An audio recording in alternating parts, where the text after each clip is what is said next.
नमस्कार, knocking-news.com में आपका स्वागत है। मैं हूं गिरिजेश वशिष्ठ।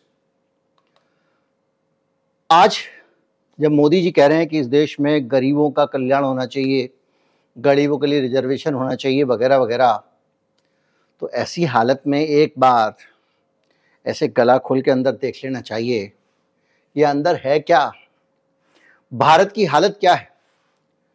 आज हम समझेंगे कि किस तरह से पिछले कुछ ही सालों में 2014 भी नहीं, ये 2019 के बाद से, 19 के बाद से भी नहीं, कोविड के बाद से भारत में कैसे गरीब खत्म हो रहा है, कैसे गरीब के हाथ से चीजें फिसलती जा रही हैं, कैसे जो अमीर है और अमीर हो रहा है, उसके पास और पैसा आ रहा है। मैंने पहले आपको ऑक्सफैम के फिगर्स बताए थे, उसके आधार पर यह बात समझाई थी, लेकिन आज खुद भारत के फिगर्स हैं और ऐसे फिगर्स हैं जो ये बताते हैं गरीब का मतलब वो गरीब मत समझिएगा जो कोरोना काल में सिर पे वजन उठा के जा रहा था, उसका तो जो हाल है हम सब जानते ही हैं।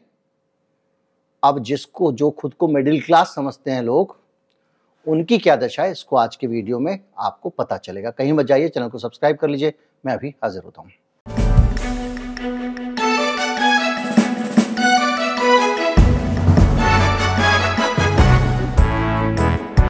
ये जो डेटा है, ये डेटा कहीं आसमान से टपका हुआ डेटा नहीं है, किसी एजेंसी का डेटा नहीं है, किसी का चुनावी सर्वे नहीं है। ये डेटा इनकम टैक्स डिपार्टमेंट का डेटा है। अभी मैं कुछ और भी डेटा आपको इनकम टैक्स के अलावा भी इस वीडियो में बताने वाला हूं। और ये डेटा कह रहा है कि तेजी से 2019 के बाद से तेजी से इस देश में गरीबों की हालत खराब हुई है। कैसे? 5 लाख रुपए तक कमाने वाले लोग 20% कम हो गए हैं इस देश में।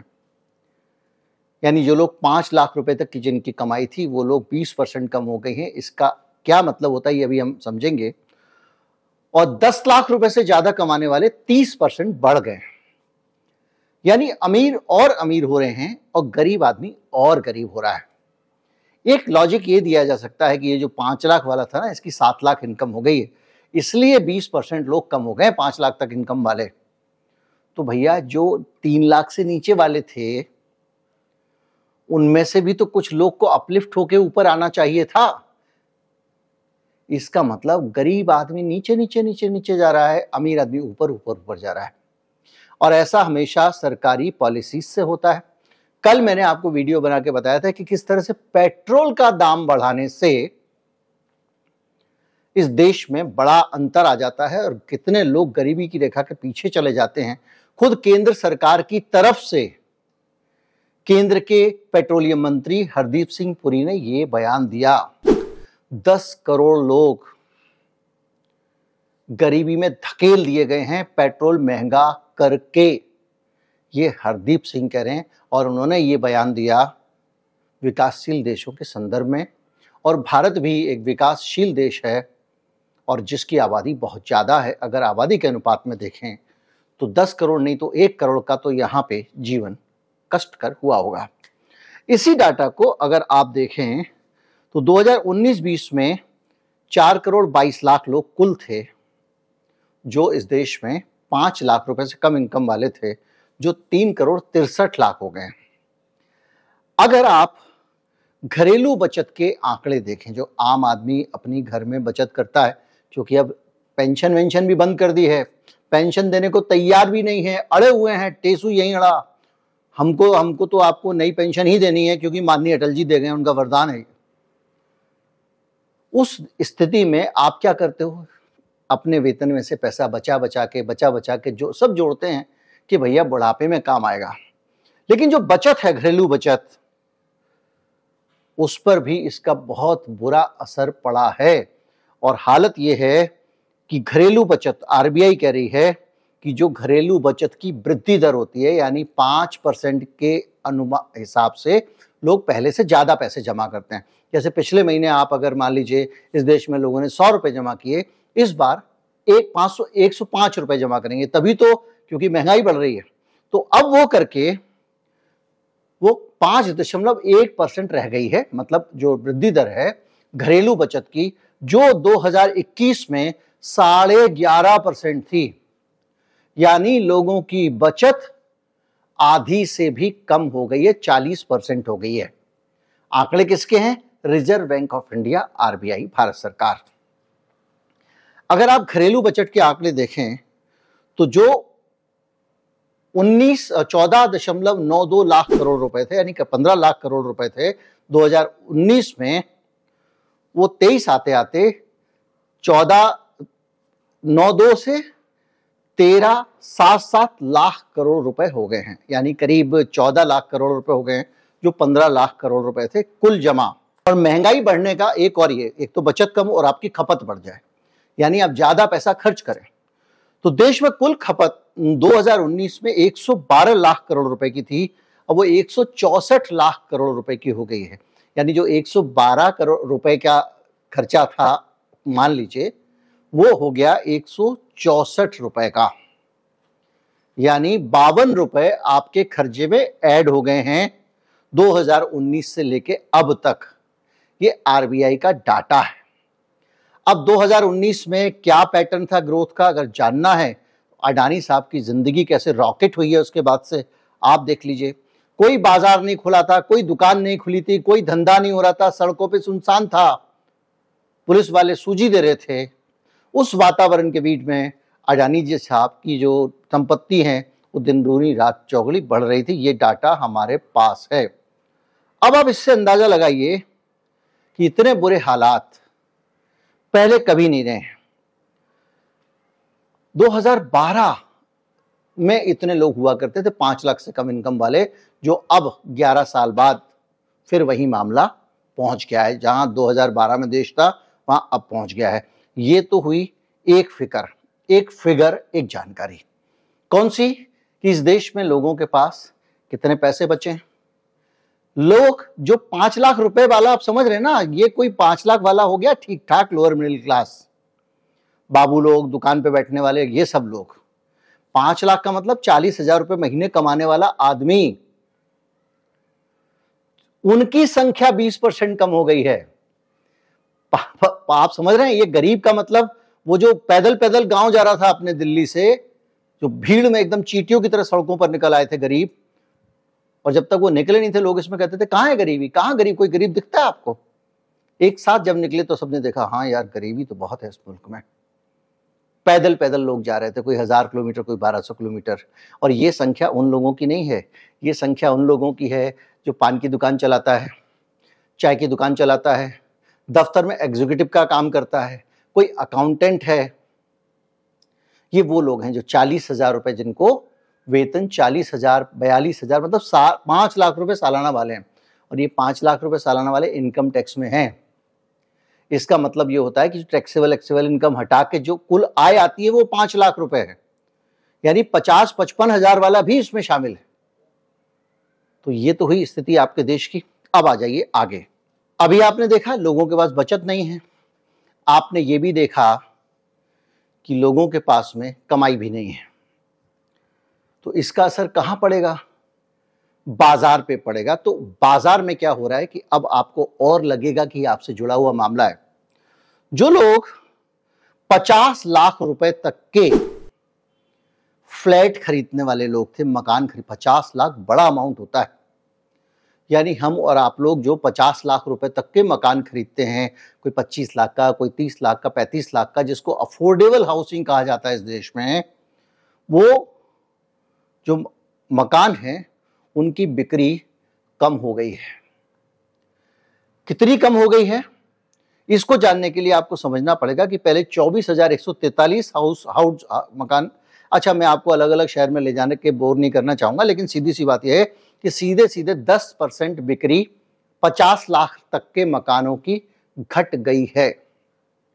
जो लोग 50 लाख का मकान खरीदने वाले थे, यानी 10% लोग ऐसे हैं जिनकी हैसियत अब 50 लाख का मकान खरीदने की नहीं रह गई है। ऐसे मकानों की डिमांड में 10% की गिरावट आई है। इसके अलावा अगर आप 1 करोड़ से ऊपर वाले मकान की तरफ जाएं तो आपको डाटा कुछ और दिखेगा। 1 करोड़ से ऊपर का मकान खरीदने वाले लोग इस देश में अब 17% बढ़ गए हैं। कितने? 17%।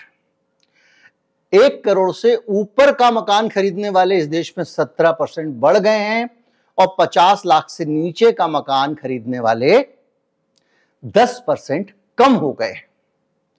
इसके साथ साथ जो 50 लाख से 1 करोड़ के बीच वाले लोग हैं वो भी 12% बढ़ गए हैं। यानी भारत में जो लोग 20 लाख, 30 लाख, 15 लाख का एक छोटा सा अपना 1 कमरे 2 कमरे का मकान खरीद सकते थे, उनकी हैसियत नहीं रही है, उनकी बचत भी नहीं रही है, अभी आपने देखा।